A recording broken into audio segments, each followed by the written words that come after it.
Baik, Assalamualaikum warahmatullahi wabarakatuh. Saya Isa Muhammad dari Politeknik Perikapalan Negeri Surabaya, program studi Teknik Perpipaan dengan NRP 0821040006 dari kelas TP5A. Pada presentasi kali ini, saya akan menjelaskan tentang proyek dari mata kuliah metode konstruksi, yaitu instalasi perpipaan air jernih pada sekitar area kampus PPNS dengan saya dan teman-teman dari kelompok 2.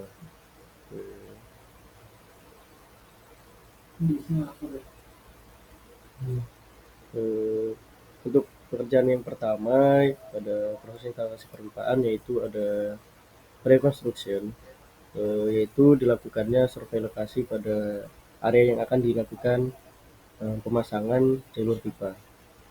Bisa dilihat berikut merupakan dokumentasi yang kami dapatkan. Untuk data yang kami peroleh yaitu dari bundaran PPNS menuju pos.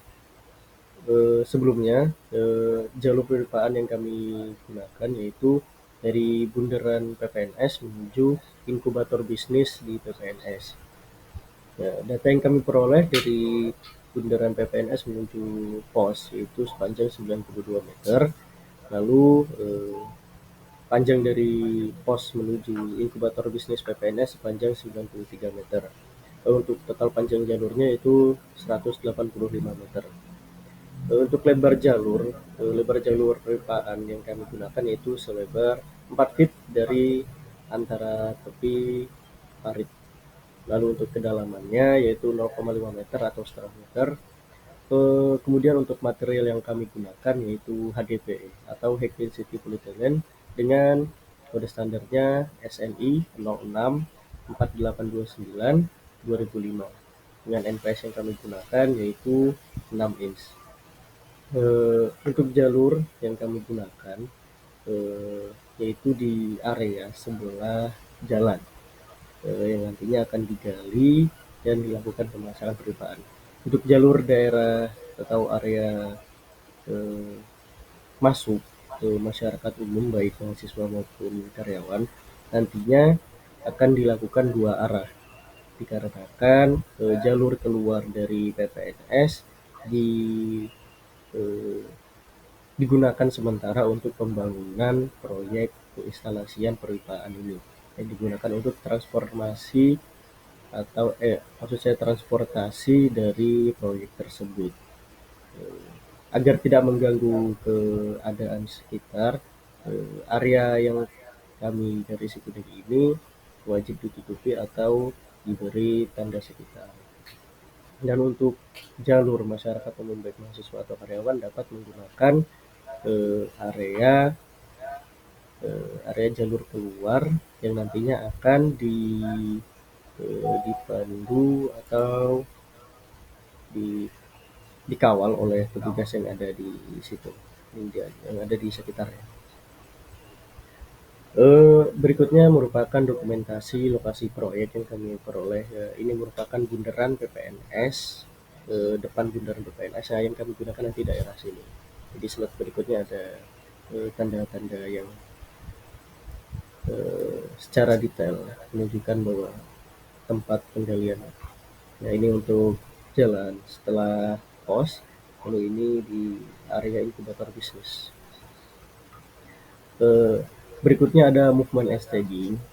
Movement and staging merupakan peletakan material pipa pada tempatnya. Nah, yang di garis merah ini merupakan jalur yang akan digunakan proses instalasi. Untuk sementara pipa diletakkan pada area sini terlebih dahulu untuk pengumpulan atau peletakan awalnya. Lalu untuk yang seperti saya jelaskan sebelumnya, area sini untuk transportasi proyek tersebut.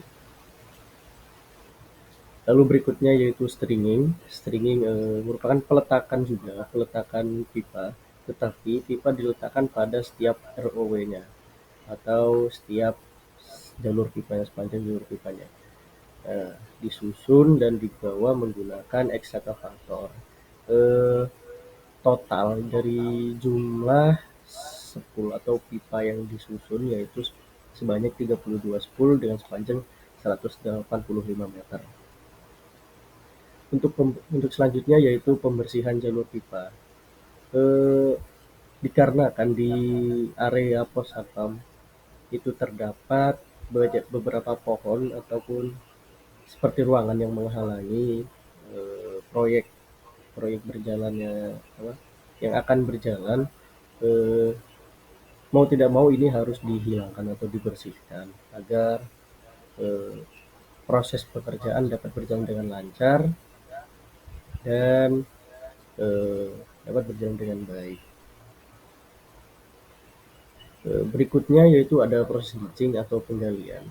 Proses penggalian ini dilakukan pada jalur ROW dengan kedalaman yang sudah ditentukan tadi yaitu 0,5 meter atau setengah meter yang menggunakan ekskavator dan lebar yaitu 4 feet.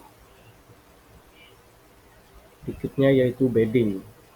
Bedding merupakan alas atau bagian bawah sebelum pipa dimasukkan pada galian atau parit yang berfungsi untuk melindungi pipa tersebut dari gesekan atau area-area bawah yang kemungkinan dapat merusak materialnya.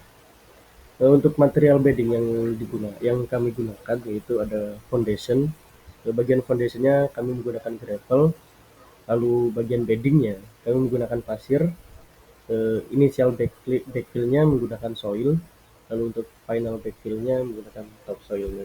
Untuk bagian bawahnya disarankan untuk umum yaitu digunakan batu-batu kecil ataupun pasir-pasir kasar agar tidak terlalu merusak material pipa yang digunakan. Selanjutnya ada joint swap atau penggabungan pipa. Penggabungan pipa pada material HDPE menggunakan metode head fusion atau menggunakan proses pemanasan atau penyambungan dengan melelehkan setiap ujungnya.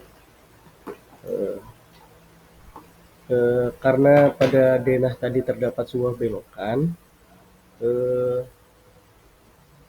dilakukan proses bending, yaitu bending elbow 90 derajat pada material HDPE. Proses jalur beloknya tadi terjadi pada dari arah pos menuju ke arah inkubator bisnis. Untuk diameter pipanya yaitu 166 NPS 6 inch yaitu 160 mm. Dengan panjang tiap potongannya yaitu 63,92, selanjutnya 120,92, lalu 120,91, berikutnya 120,92, dan yang terakhir yang paling bawah yaitu 64,19 mm. Berikutnya yaitu lowering pipe into the ditch atau penurunan pipa ke dalam parit. Penurunan pipa ini dilakukan dengan cara berhati-hati pastinya agar tidak merusak coating jika pipa tersebut menggunakan carbon steel atau bahan material yang diharuskan untuk menggunakan coating. Dikarenakan proyek dari kelompok kami menggunakan material HDPE, untuk pelindungannya juga harus berhati-hati meskipun tidak menggunakan coating agar tidak merusak material yang takutnya nanti akan terjadi gesekan entah itu pada alat yang menurunkan ataupun area sekitar parit.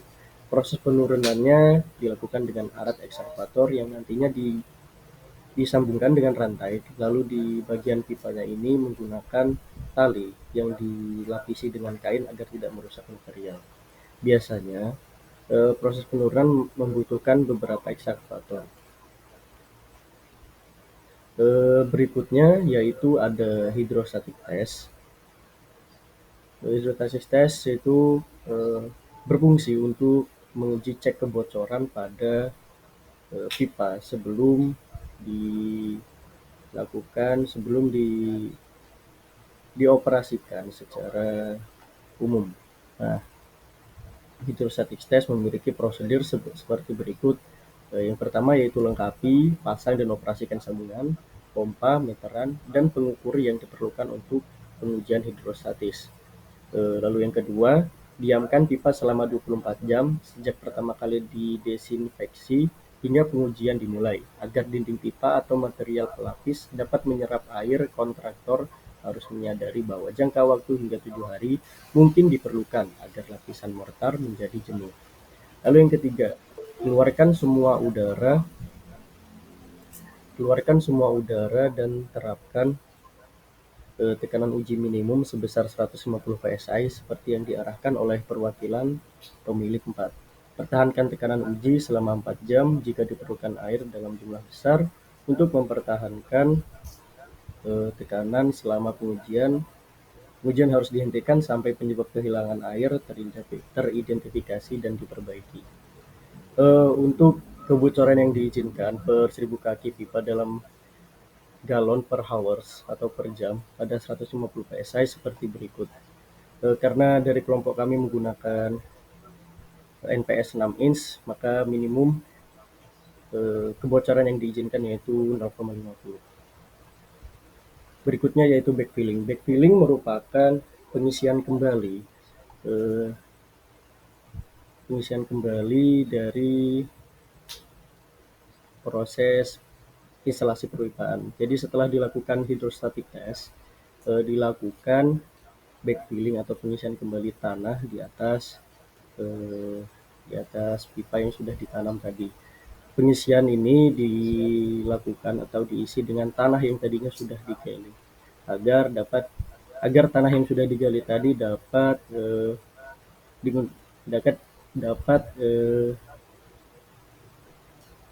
digunakan dan tidak terbuang sia-sia. Berikutnya ada grading and reclamation. Grading and reclamation ini merupakan perataan kembali tanah agar dapat kembali seperti semulanya. Proses ini dilakukan dengan alat khusus yang dapat meratakan tanah. Untuk reclamation sendiri merupakan proses penghijauan atau pengembalian seperti semula jika yang tadinya ada pohon atau bangunan dapat dibangun kembali sesuai dengan perizinan awal pada masing-masing pihak. Baik, itu tadi presentasi dari saya. Mohon maaf apabila ada salah kata. Terima kasih. Wassalamualaikum warahmatullahi wabarakatuh.